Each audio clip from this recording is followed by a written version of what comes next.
So I have a question for you while Barbara finds that. So if you see here, it says, don't die with your song inside you. That's not the title of the song. It's don't go with your song inside you. But I have a question for you. If you were to die today, and I don't mean die like in some horrible thing of death. I mean just if you were done today. This was it. Today's your day and you die. Let's just say, you take a deep breath and you die in a beautiful place looking at the ocean and everything's perfect. And you move on to this new dimension called the next dimension. So if you were to have that happen today, what would you not have done? Just think for a minute. What would still be left for you to do? Just give it a minute. While I was driving here this morning, I asked myself that question. Our theme this month is allow. What have I not allowed through me? Brad said it. I'm sorry, Kelly said it. All the stuff that we put in the way of what we allow. What did I not allow through me? And for some reason, I got caught up in wanting to trace my musical comedy heritage. And all the way from Coldwater to Westlake Boulevard, I went all the way back to the Music Man in my sophomore year of high school, where I was playing one of the chorus people in like this big suit and a hat that like covered my head, because I was like 4'6", and all the way from there, all the way to today, and I could do it. I could actually trace my life depending on what musical I was in. From Music Man to My Fair Lady to It's a Bird, It's a Plane, It's Superman to Your Own Thing to West Side Story, which got a reprise later because I was Baby John the first time. But I did this and I was like, is there anything I haven't done that I dream? Yes, I wanted to play Pippin. Never going to happen. I'm not going to play Pippin unless they do it at the Muni where no one can see how old I really am. So, no Pippin. So there are a few things I may have wanted to do, but it doesn't mean I didn't do them. I just didn't do that part. So what I'm talking about is a bigger picture. What haven't you done? What dream would still be left inside of you? And the reason why I'm asking you to ask that, and why I asked myself, was if it's there, it's meant to be birthed. If it's yours to do, it's yours to do. The problem is we get too caught up with what Kelly was talking about, the things that tell us why we can't. Do you remember the time in your life when before you knew you couldn't and you did the most audaciously stupid things and people were like, what are you thinking? And you're like, I'm not thinking, I'm allowing. I'm not thinking of all the reasons why this should or shouldn't be done. I am allowing that thing in me to drive me and say, yeah, let's try this. No one's ever tried this. I remember when I had to learn to walk a tightrope, and they asked me in my audition, they said, can you walk a tightrope? I said, oh, yes. I said, I haven't done it in years, but I'm sure it's like getting back up on a bike. Not only is it not like getting back up on a bike, but it's worse than learning to ride a bike. So that first week of rehearsals with me trying to get on this tightrope, and we had 6 weeks of rehearsals for this brand new musical, and this little girl who played the little girl in the show, she and I were like the two stars of the show, she got up and walked across it, and I was like, damn her. And I literally, I got on the tightrope and just fell thousands of times. But it was in me to do. Now, the problem is you fall off a lot. On a tightrope, you fall off a lot, which is why you learn to walk a tightrope with the rope here at the beginning, so that when you fall off, you're not going so far, right? But you fall off a lot. Lots of people just say, I can't. That teaches them, I can't do it. This is too hard. This is impossible. All the things you might learn.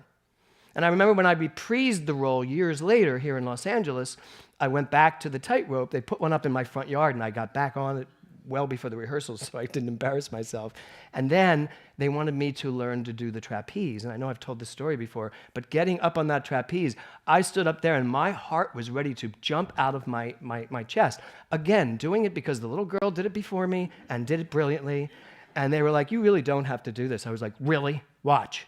And I climbed, and standing up there, I was like, and the guy was like, you need to take your wedding ring off. I said, because I'm like clutching to this pole. And he said, you need to take your wedding ring off. You can't have a ring on. I said, you would have to cut my hands off of this pole to even get at that wedding ring. And he's like, well, you are going to need to let go of that pole. I said, not happening. And he brought the pole, the thing over to me, and he said, let's just do this one hand at a time. So I've got this. This one's over here. He said, no, and he's got his arms around my stomach. And he's like, okay, now we need to get the wedding ring off. And I'm like, back over here. And this went on for a very long time, and now there's a pileup of people trying to climb up to actually do this thing. And then I did it. And I have to tell you, the minute I did it, the minute I flew, I finally held the rope. They took my wedding ring off, only time ever in history. Took my wedding ring off and let me fly. But within one flight across, I'm like, oh, this is so easy. And they're like, stop, just do it simply. And I'm like twirling and all sorts. And then they say, you're taught, as soon as I say drop, you have to let go, because I know, the trainer, I will know when you're set for the fall. And so he yelled drop, and I didn't. And I'm like, oh my God, I was supposed to drop. Does that mean I'm here forever? This is it? And so he yells drop again, and I let go, and you drop it. It was so amazing. And as I've said before, I've never done it again. Even though it was an amazing experience. There is something inside of you that is asking you to don't die. Don't die with your song still inside you. Don't think that there's anything that this life has to offer that it doesn't have your name on it. Doesn't matter what it is. These lyrics are so amazing. I love how he starts. This is not a race. How many of you, and I really do want to show of hands, how many of you are still racing through life? How many of you still feel like this is a bit of a race? Okay, just me. Fine. Sometimes it does feel like we are racing from thing to thing to thing, and racing against the clock. You know, I know many of you are similar age to me, less probably, but at 63 years old, there are moments when I do feel like I'm racing against the clock. You know, we watched Jesus Christ Superstar last Sunday. How many of you watched the TV version? It was really not, it was okay. Yeah, it was some of it was great. And this isn't my review of Jesus Christ Superstar. Because Kevin and I kind of solidified our relationship as Jesus and Pilate in a big production of that. Anyway, different talk, different story. So as I was watching Jesus Christ Superstar, I couldn't help but feel this pang of, God, remember when you were 33 and you were playing Jesus? So what did I do? I pulled out the DVD yesterday, right, Nora? To show Nora how Gethsemane is supposed to be sung. And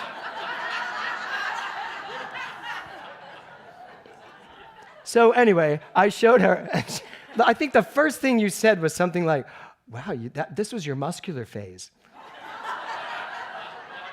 She was being so complimentary and so nice, and everything she said about that man up there cut right into here. She was like, look at your arms. I was like, uh-huh. They're still pretty good. And it's just so interesting to be 63 looking at my 33-year-old self and thinking to myself, because I thought to myself, can I still do that?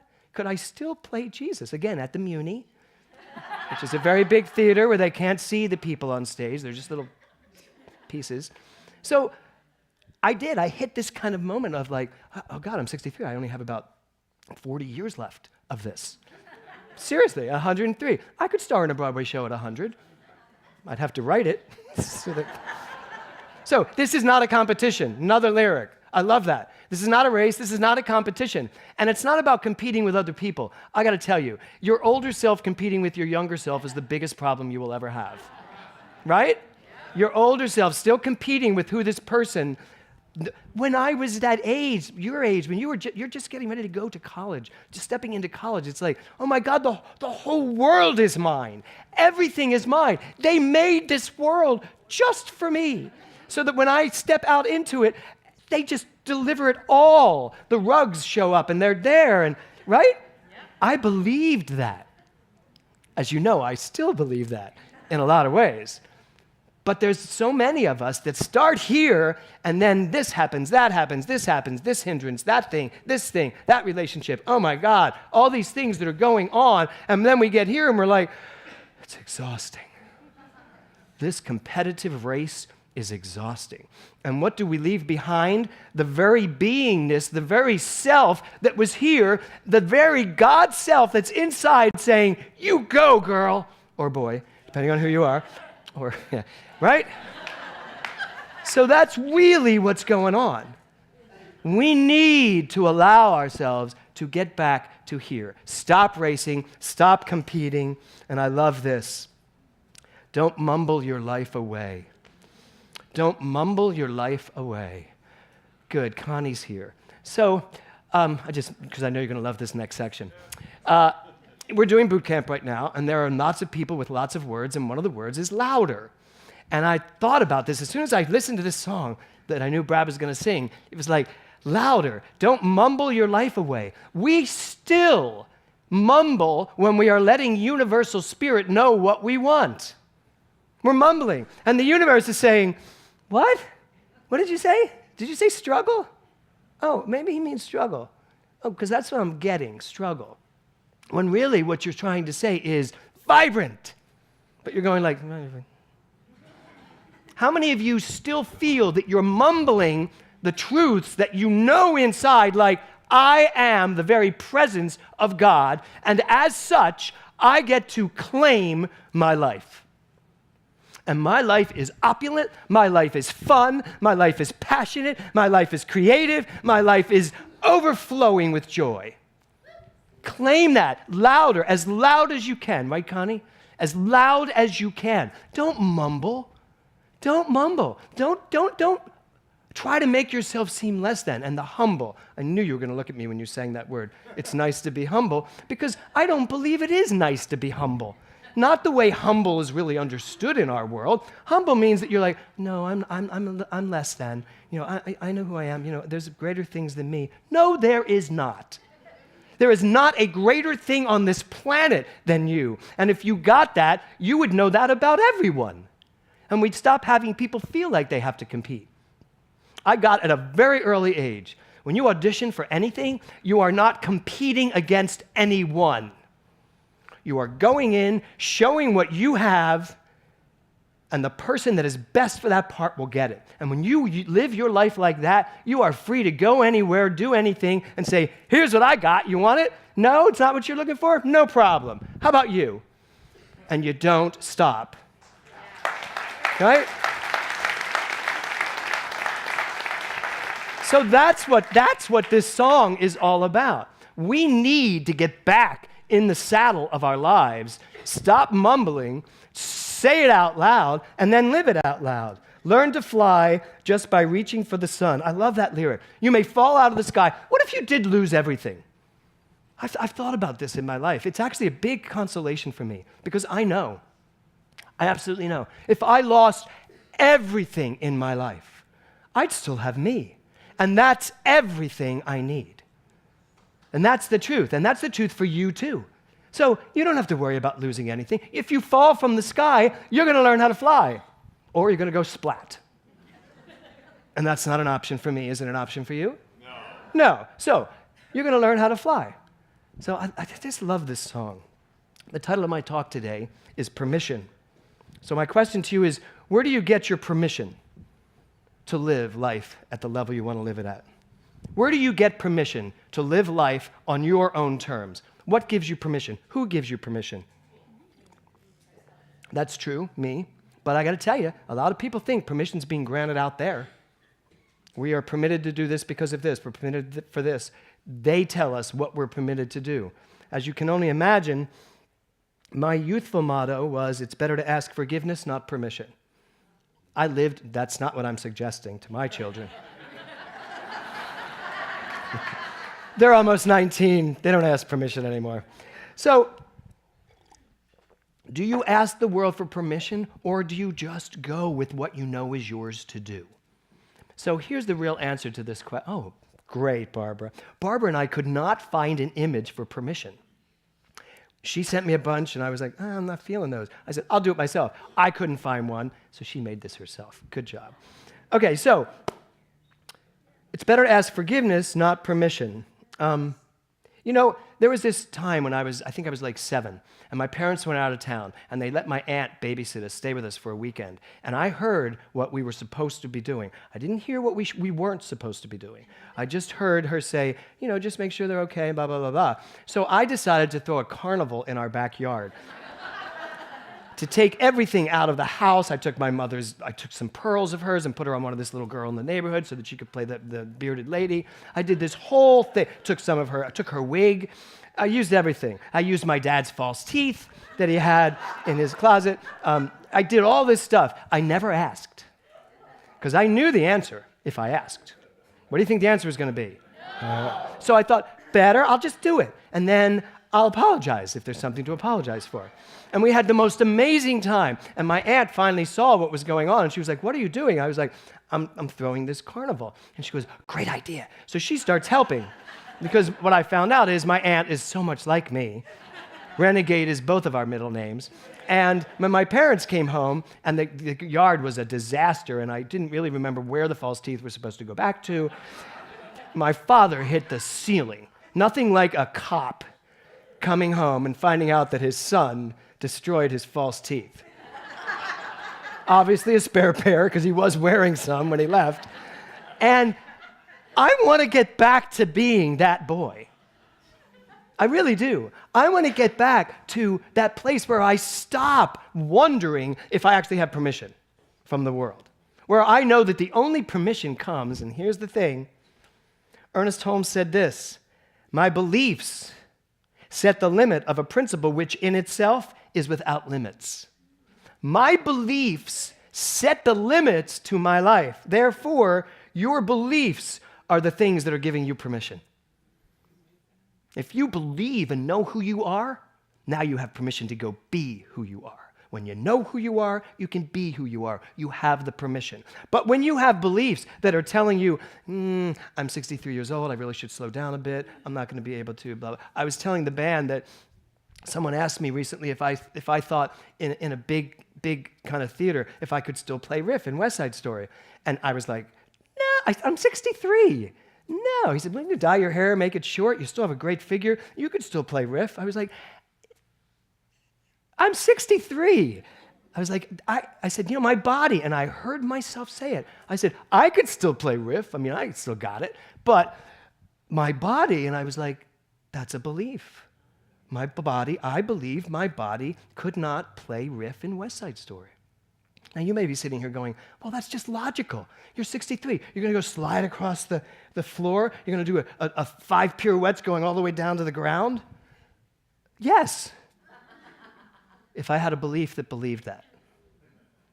There's the rub. So the only thing giving you permission is your beliefs. I have some wonderful, wonderful quotes here. Mahatma Gandhi, no one can hurt me without my permission. We think that people can hurt us.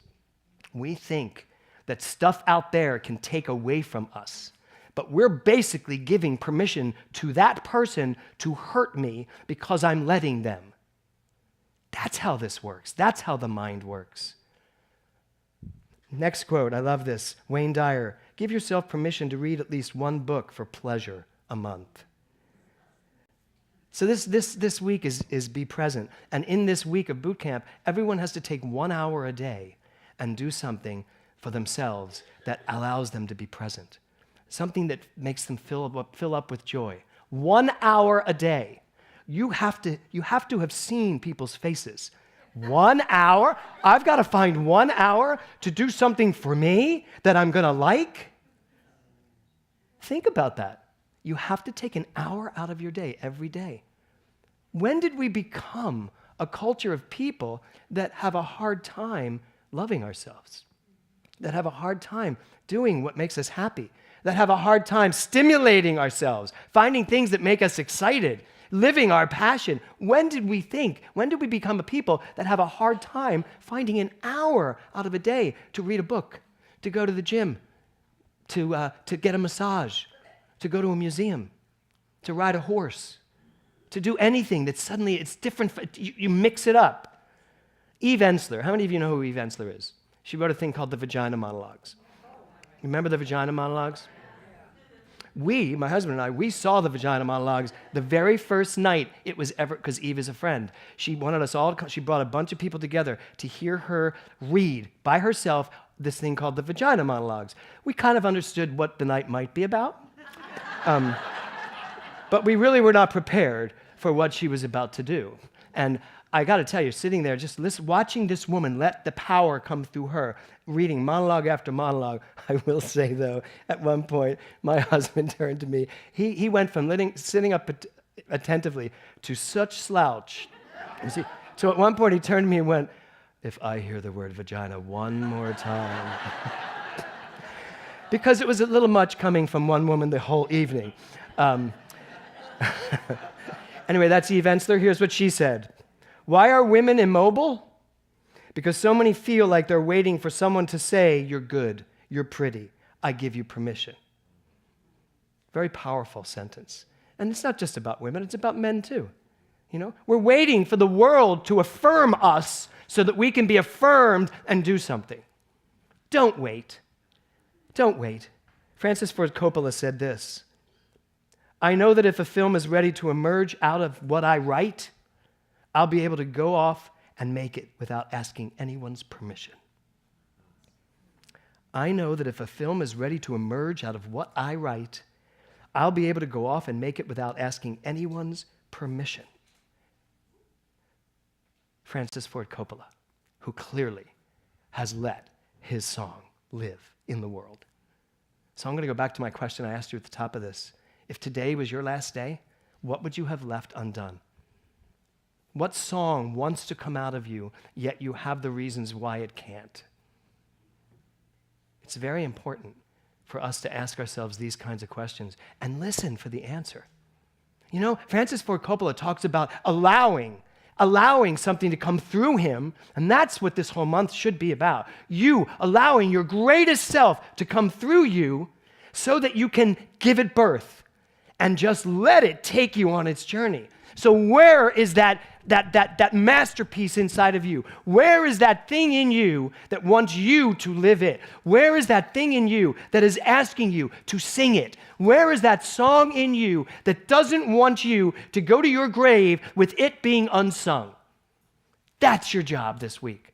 Find it, name it, claim it, don't mumble it, speak it out loud, and then the last thing I need to say, do it now. Namaste.